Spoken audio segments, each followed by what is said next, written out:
حضور نے فرمایا میں بھی نہیں جاؤں گا حتیٰ کہ اللہ اپنی رحمت سے ہم کو ڈھانپ لے. حتیٰ کہ اللہ اپنی رحمت سے ہمیں ڈھانپ لے. تو علماء نے لکھا ہے کہ مغفرت اللہ کی سب سے اہم چیز ہے. بندے کا عمل، کوئی عمل اس پر گھمنڈ اور اس پر اعتماد اور بھروسہ کہ بس یہ چیز ہمیں جنت میں لے جائے گی، یہ بھول جائے. اللہ کی رحمت لے جائے گی.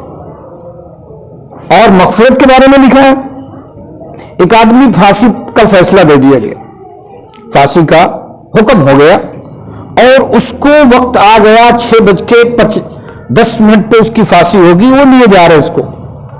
اب ظاہر ہے جس کی پھانسی ہونی ہے آدھی جان لیے جا، آدھی جان تو اس کی ختم ہو گئی کیونکہ اس کو یقین ہے کہ پھانسی ہونے والی.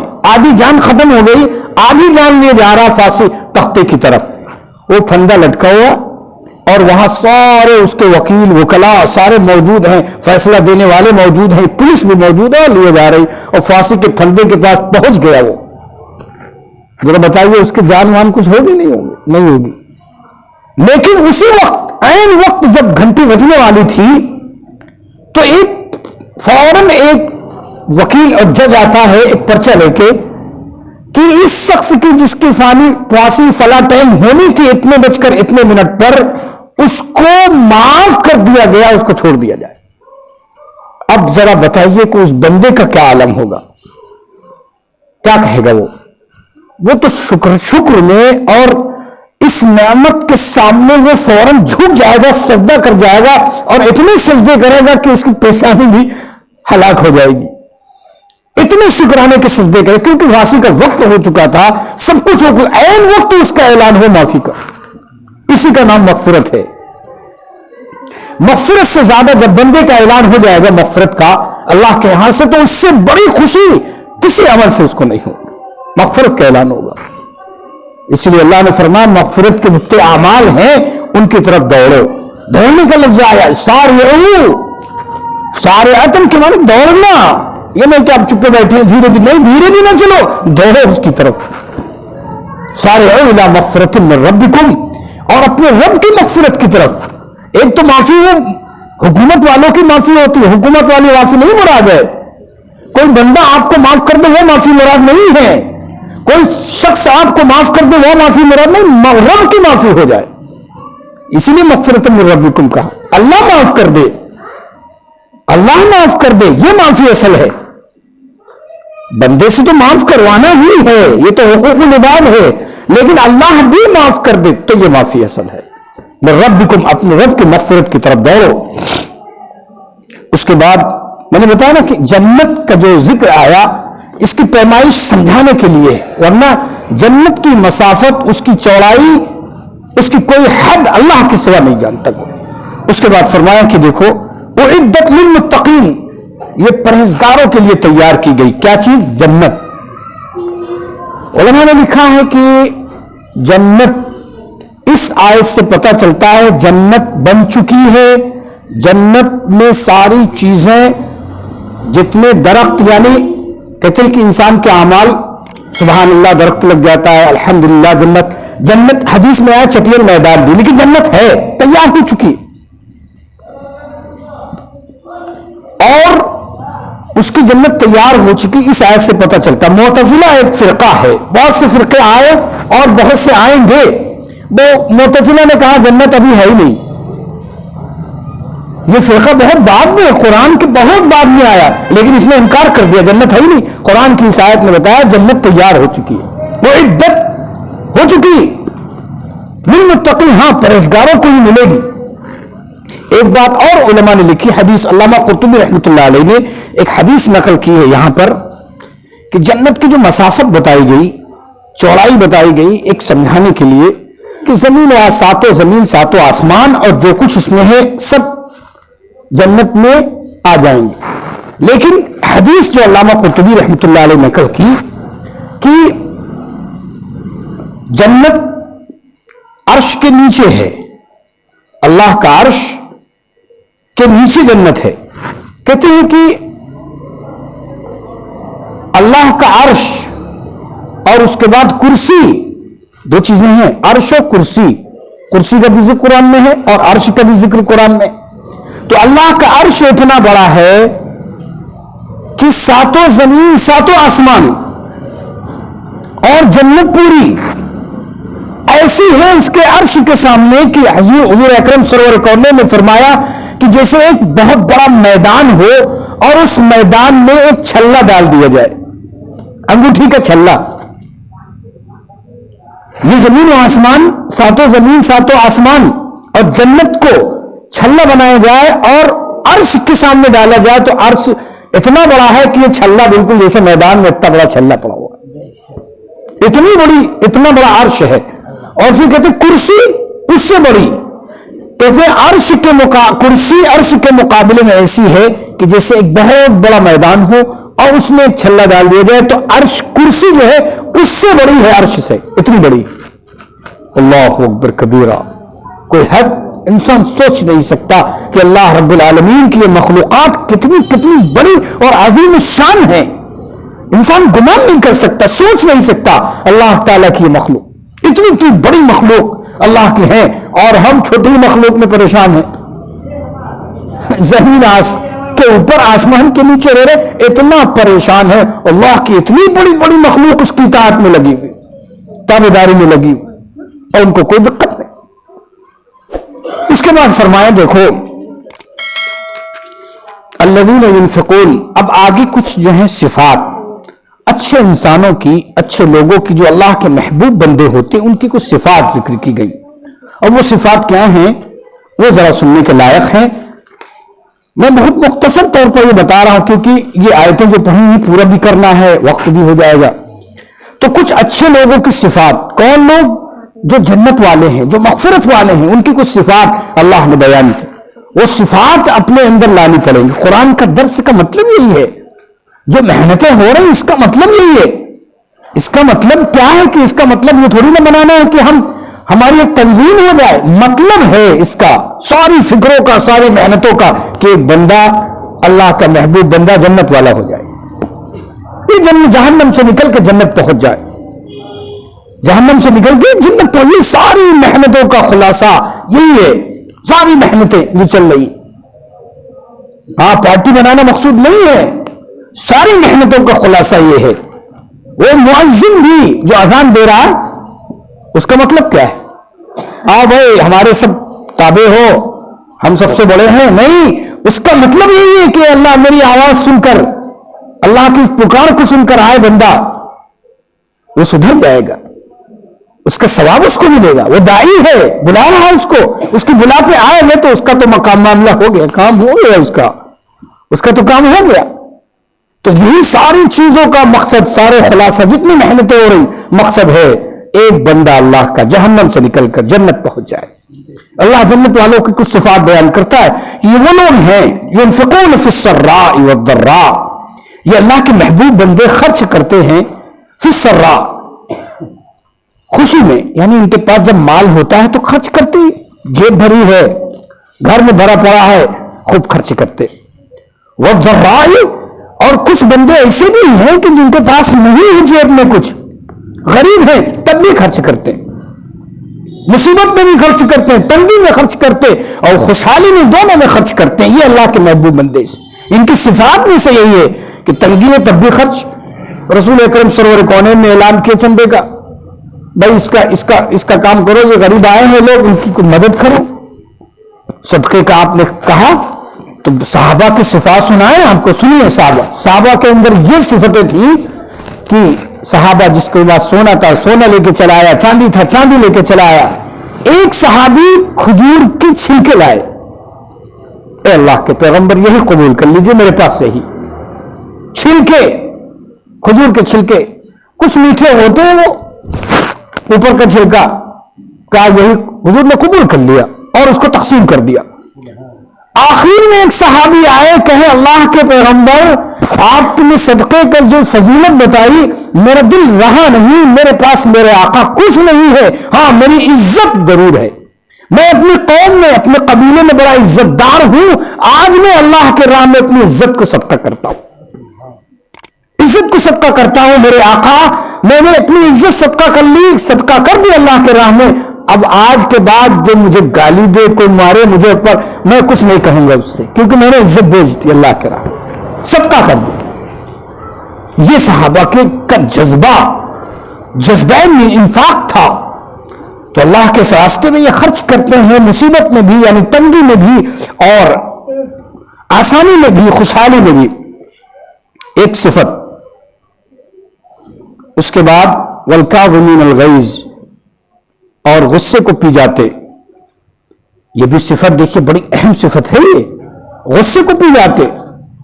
اب جو لوگ سو رہے ہیں وہ کہاں غصے کو پیئیں گے، وہ سنیں گے نہیں، کچھ لوگوں کو نیند آ رہی بھائی، تو یہ سن لو، نیند کو غائب کرو، یہ بہت اہم باتیں، یہ زندگی کا سرمایہ ہیں، اس کو اتار لو اپنے اندر۔ قرآن کی یہ نصیحت ہے، اور قرآن سے بڑی کوئی نصیحت ہے ہی نہیں دنیا میں، اس سے بڑی کوئی نصیحت نہیں، اور اس سے جو اس چراغ میں روشنی ملی وہ کبھی روشنی بجھنے والی نہیں۔ سب سے پہلی دعوت اللہ قرآن، سب سے پہلی سیدھی دعوت کی قرآن ہے، یہ راستہ بتائے گا۔ ساری امت مسلمہ چل رہی ہے ہاں قرآن کے راستے پر، ہر مرکز، ہمارا نظام الدین ہو، مرکز ہو، دارالعلوم دیوبند ہو، مکاتب ہو، مدارس ہو، خانقاہ، سب کا مقصد ہے دعوت اللہ۔ چلو بھائی اللہ کے نکلو، فکر کرو، دوڑو اللہ کے راستے میں، مغفرت کی طرف دوڑ جاؤ، بس جو ملے کرتے چلے جاؤ، بیٹھے نہیں۔ تو فرمایا کہ یہ صفت پیدا کرو، والکاظمین، غصے کو پی جاؤ۔ حضرت سیدنا علی ابن حسین، حضرت حسین کے بہت سے بیٹے تھے، حسین رضی اللہ تعالیٰ عنہ کے بہت سے بیٹے تھے، ان میں ایک علی زین العابدین، جن سے جو نسل سید کی چلی انہی سے چلی، باقی تو شہید ہو گئے تھے کربلا کے میدان میں، تو علی زین العابدین، علی ابن حسین ان کو کہا جاتا تھا۔ اللہ اللہ، بڑے پیارے، بڑے محبوب اور بڑے ذی علم۔ یزید بھی اٹھ کھڑا ہوا تھا جب اس کے دربار میں پہنچے تھے، اتنا رعب اللہ نے رکھا تھا علی زین العابدین نے، کیونکہ حضرت رسول پاک صلی اللہ علیہ وسلم کے نواسے تھے، جو حیثیت تھی ان کے، مقام تھا، اور انہی کی اولادوں سے سید نسل آج بھی چل رہی۔ تو یہ وضو کر رہے تھے، ان کی باندھی ان کو وضو کرا رہی تھی، وہ اچانک کیا ہوا، لوٹا ہاتھ سے چھوٹا کہ وہ پانی گر گیا ان کے اوپر، پانی گر گیا اور کپڑے بھیگ گئے اور وضو بھی رک گیا وہاں۔ ظاہر غصہ تو آنے چاہیے تھا، جیسے ہی غصہ تھوڑا سا آیا اور اس باندھی، اب ظاہر ہے ایسی شخص کی کوئی باندھی ہو تو وہ بھی بہت پڑھی لکھی اور بڑی تہجد گزار اور بڑی اللہ والی ہوگی، اس نے فوراً قرآن کی یہ آیت پڑھ دی، کیا والکاظمین الغیظ، اور یہ اللہ کے محبوب بندے غصے کو پی جاتے۔ یہ پڑھنا تھا کہ حضرت علی زین العابدین کا غصہ ٹھنڈا ہو گیا۔ علامہ بیہقی رحمۃ اللہ علیہ نے یہ واقعہ لکھا ہے اسی آیت کے تحت، غصہ ٹھنڈا ہو گیا۔ اب جب ٹھنڈا ہو گیا تو اب اس باندھی تو پڑھی لکھی تھی، اس نے کیا کیا، ایک آگے آیت اور پڑھ دی، والعافین عن الناس، قرآن کی اسی آیت میں یہ عافین عن الناس، لوگوں کو معاف بھی کر دیتے ہیں۔ جب یہ آیت پڑھی تو پھر غصہ بھی ٹھنڈا ہوا، اس کے بعد کہا چل میں نے تجھے معاف کر دیا اس غلطی پر۔ اب وہ بڑی چالاک تھی باندھی، اس نے اور آگے آیت پڑھ دی، واللہ یحب المحسنین، اور اللہ محبت کرتا ہے احسان کرنے والوں سے۔ سمجھ گئے کہ کچھ چاہتی، کہا جا میں نے تجھے آزاد کر دیا، یہی وہ چاہتی تھی، وہ آیت پڑھ دی۔ دیکھو فوراً آیت پر عمل کرنے والے یہ صحابہ تھے، فوراً آیت پر عمل، اس کو آزاد کہا جا میں نے تجھے اللہ کے لیے لوجہ اللہ آزاد کر دیا۔ دیکھو غصے کو، یہ آپ علیہ الصلوۃ والسلام نے ایک موقع پر ارشاد فرمایا صحابہ سے، لیس الشدید بسرعۃ، کوئی پہلوان کسی کو پٹک دے یہ پہلوانی نہیں ہے۔ آپ نے فرمایا لیس الشدید بسرعۃ، کوئی پہلوان کسی کو پٹک دے کھاڑے میں ہی پہلوانی تھوڑی نہ ہے، بہادر اس کو نہیں کہیں گے، پہلوان اس کو نہیں کہیں گے۔ آپ نے فرمایا کہ پہلوان وہ ہے جب غصہ آئے تو اس کو پی جائے، یہ ہے پہلوان اصل۔ ہمارا حال یہ ہے، حال اس کے الٹا ہے، پیستے نہیں جب تک غصہ اتار نہ دے۔ ارے چلو کسی پہ نہیں تو چیزوں پر اتر آتا ہے، اپنا سامان لوگ توڑ دیتے، غصے میں پٹک دیتے ہیں.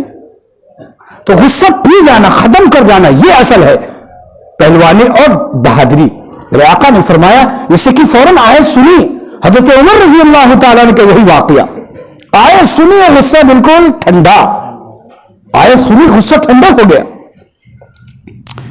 اس کے بعد اسے بہت سے واقعات ہیں، والکاظمین الغیظ، کہ وہ غصے کو پی جاتے ہیں، ختم کر لے جاتے ہیں جیسے غصہ آتا ہے. اور اسی طرح کہتے ہیں کہ ایک واقعہ مشہور ہے، والعافین عن الناس، لوگوں کو معاف کر دیتے، اس پر واقعہ لوگوں کو معاف بھی کر دیتے ہیں. کہتے ہیں کہ حدیث پاک میں آیا ہے کہ کل قیامت کے دن میرے آقا نے فرمایا، علامہ قرطبی رحمۃ اللہ علیہ نے یہ حدیث بیان کی اپنی کتاب میں تفسیر قرطبی میں. رسول اکرم صلی اللہ علیہ وسلم کونین نے فرمایا، انس رضی اللہ عنہ راوی ہیں، کہ قیامت کے دن اعلان ہوگا کہ کان یوم القیامت منادی ینادی، ایک آواز لگانے والا آواز لگائے گا کہ کہاں ہیں وہ لوگ جو اللہ پر جن کا اجر ہے، اللہ کے ذمے جن کا اجر ہے دینا، وہ کہاں ہیں لوگ؟ یہ اعلان کرے گا تو کہیں گے یقوم العافون عن الناس، وہ لوگ کھڑے ہو جائیں گے جو لوگوں کو معاف کر دیا کرتے تھے. وہ لوگ کھڑے ہو جائیں گے جو لوگوں کو معاف کر دیتے تھے. تو پھر کہا جائے گا کہ یدخل الجنت بغیر حساب، وہ جنت میں بغیر حساب و کتاب کے داخل ہو جائیں. اللہ اکبر، کتنا بڑا ثواب، کتنا بڑا ثواب کہ جنت میں بغیر حساب کتاب کے وہ لوگ داخل ہوں گے جو لوگوں کو معاف کر دیتے. آپ نے علیہ الصلوۃ والسلام نے اپنی زندگی میں کوئی انتقام ہی نہیں لیا، اپنے لیے کوئی انتقام کسی سے بدلہ نہیں لیا، معاف کر دیا.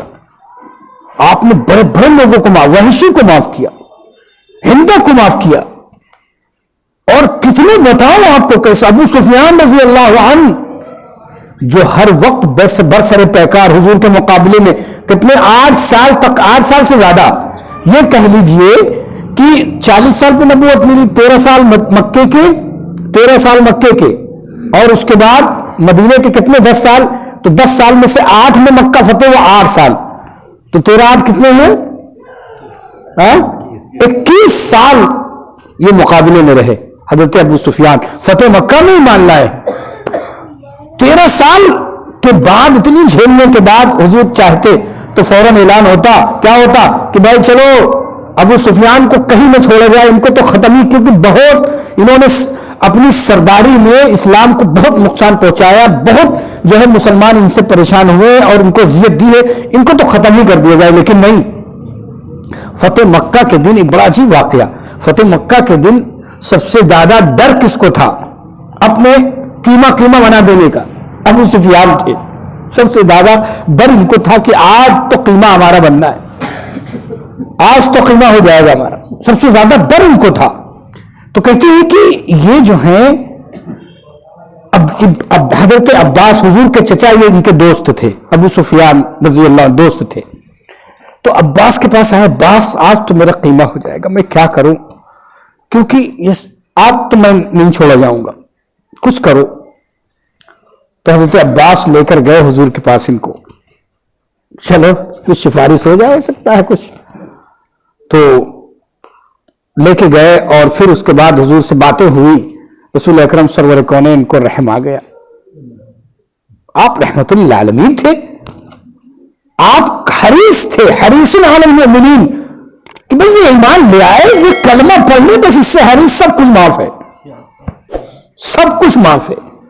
تو آپ نے فوراً کہا کہ اچھا چلو ابو سفیان، چلو تمہیں معافی ہے. اور یہ کہا، اعلان کر دو مکہ میں، من دخل دار ابو سفیان فهو آمن.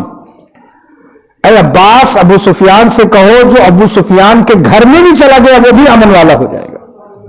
ابو سفیان کو تو معافی ہے ہی ہے، جو ان کے گھر میں گھس گیا اس کو کوئی نہیں چھیڑے گا، وہ مامون ہو جائے گا، محفوظ ہو جائے گا.